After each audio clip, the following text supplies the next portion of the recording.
Hello students, today we are going to discuss the text Nelson Mandela, A Long Walk to Freedom.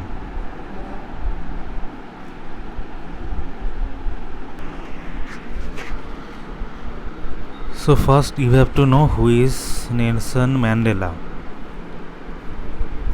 So Nelson Mandela was a South African anti-apartheid revolutionary and political leader who served as the first president of South Africa from 1994 to 1999. He was the country's first black head of state and the first elected in a fully representative democratic election. So his government focused on removing the legacy of apartheid by tackling institutionalized racism and fostering racial conciliation. So ideologically an African nationalist and socialist, he served as the president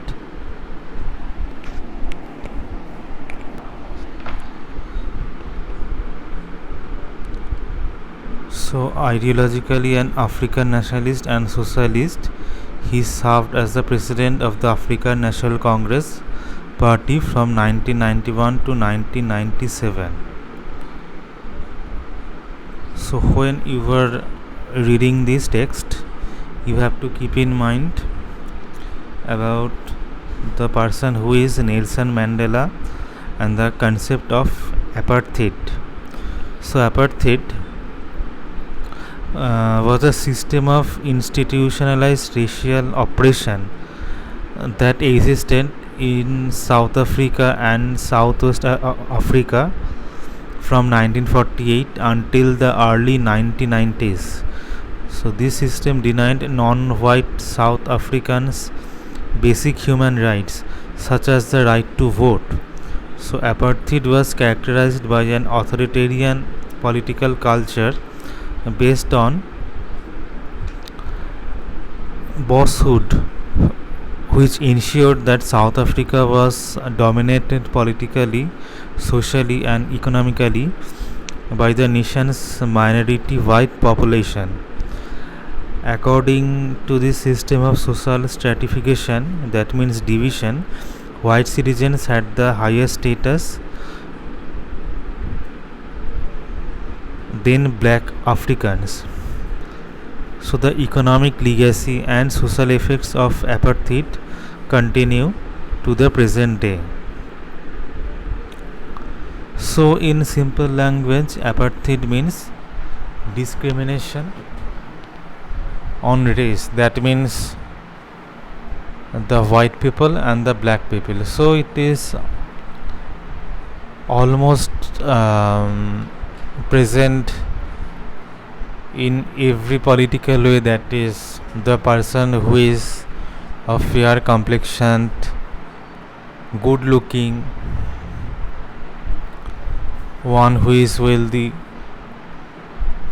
he or she should be in a position of a ruler, and the black people should always be avoided. So the concept was like this.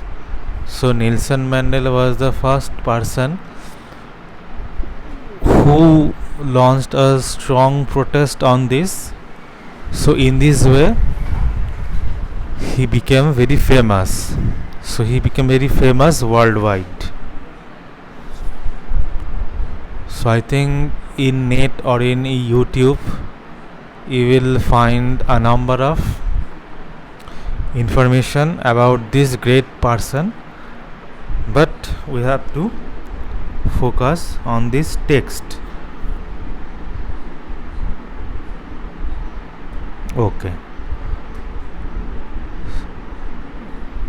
so I am going to summarize the text. So I think it will be not a problematic part for you. So Long Walk to Freedom is the autobiography of Nelson Mandela, who was the former South African president. So this article is for Nelson Mandela and it is an extract from the Long Walk to Freedom book.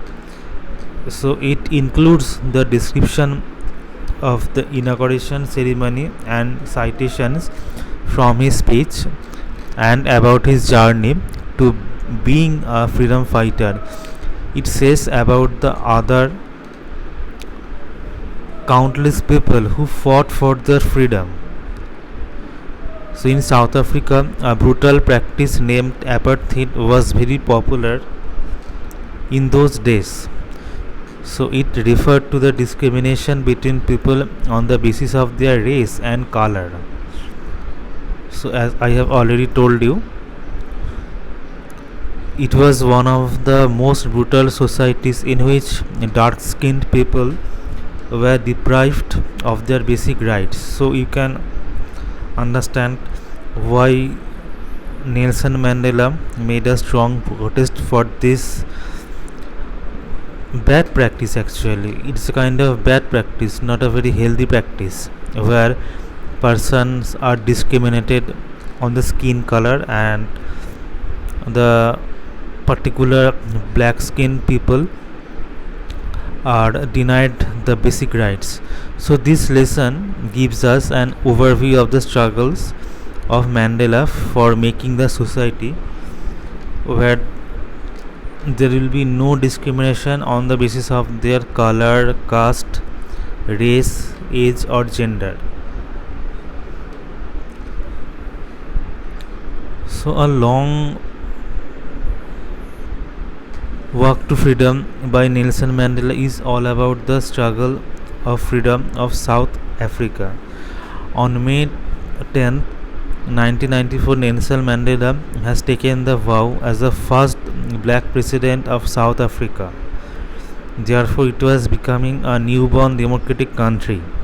So, Nelson Mandela took the oath as the first black president. Many dignitaries means famous, respectable persons from different countries had come to be a part of the most significant day. In his speech, Mandela thanked all those dignitaries. He assured his countrymen that his country would never ever experience the same suppression of one by another. Democracy had been established in South Africa, and as a result, a government of no discrimination was established. The people of South Africa sang two national anthems as a symbol of that day. Mandela recalled that the reason for this movement was the black skinned people were exploited by the white people. He said that this type of suppression of people of South Africa is the origin of many stars. People must learn to hate first, because if they hate, then they can be taught to love, as love comes from the opposite circumstances. He also says that a brave man is not that who does not feel afraid but who conquers it. So while going through the text, you will find a few inspiring lines. So it is all about the experience of Nelson Mandela during his struggle. So there is a concept of love and hatred. So what does he say? That brave man is not that who does not feel afraid but who conquers it.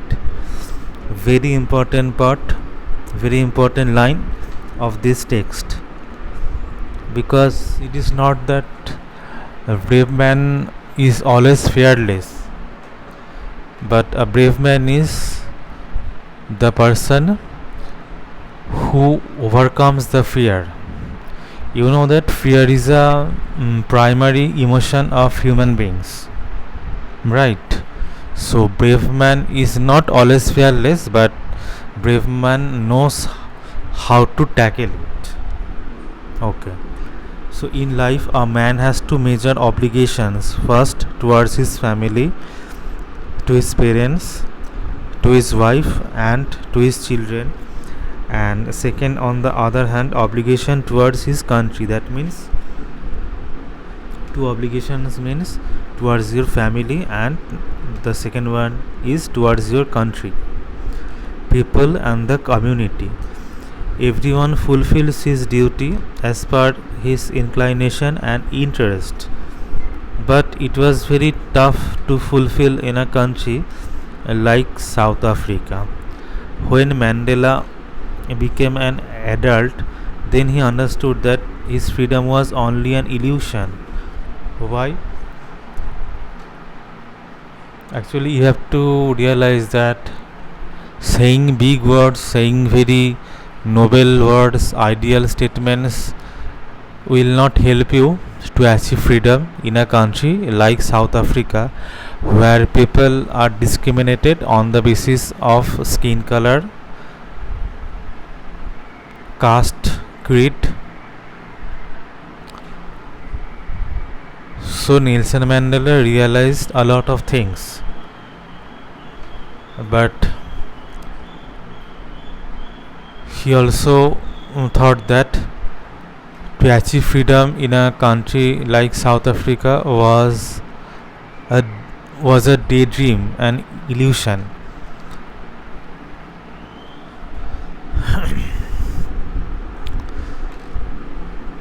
So according to him, freedom is also mandatory for them who were suppressing others in the past. So what happened? In fact, he was the slave of exploitation. He also understood that not only he was a slave, but his other family members were also slaves. They also have the right to have it, because the snatcher of others' freedom is a prisoner of the same. Thus, the oppressor is as much a prisoner as the oppressed. The oppressor too is not free. So, in simple language, for example, if I oppress you, so you are under my what should I say? You are under my oppression. That means it is a kind of vicious cycle where the oppressor and the oppressed, that oppressor means a person who oppresses another, and oppressed means one who is subject to oppression, that means exploitation. So the oppressor is as much a prisoner as the oppressed. That means it is a vicious cycle where both the oppressor and the oppressed are in a prison of what? Prison of hatred, prison of distrust, and prison of exploitation. The oppressor is also exploited. The oppressor is also deprived of basic human qualities like love, compassion, sympathy. So in this text you will come to know several basic points, that is apartheid, and that is the concept of the bravery, and you can also understand that why this kind of racism is not at all good, not for South Africa but not for any country. So the brave man is not the one who does not feel afraid, but he is the one who conquers that fear. Mandela said that every man has his duties towards his country and community too. So I would like to suggest that whenever you are reading the text, basically on politics or any kind of famous political person from any part of the world, just try to know the background, the background story, why he or she made a protest, what kind of problems are there in this particular country, what kind of internal problems are there. So in this text we can say that it is not only the dream to achieve freedom. So in order to achieve your freedom, you have to make a plan, you have to make a very judicious plan, because when a politician like Nelson Mandela thought that achieving freedom is almost an illusion in a country like South Africa, where racism was in a great force, so struggle becomes the focal point. So in this way he had to struggle a lot, so the struggle was not easy for him, right? I think when you are going through the text, you can realize all these basic facts in this text.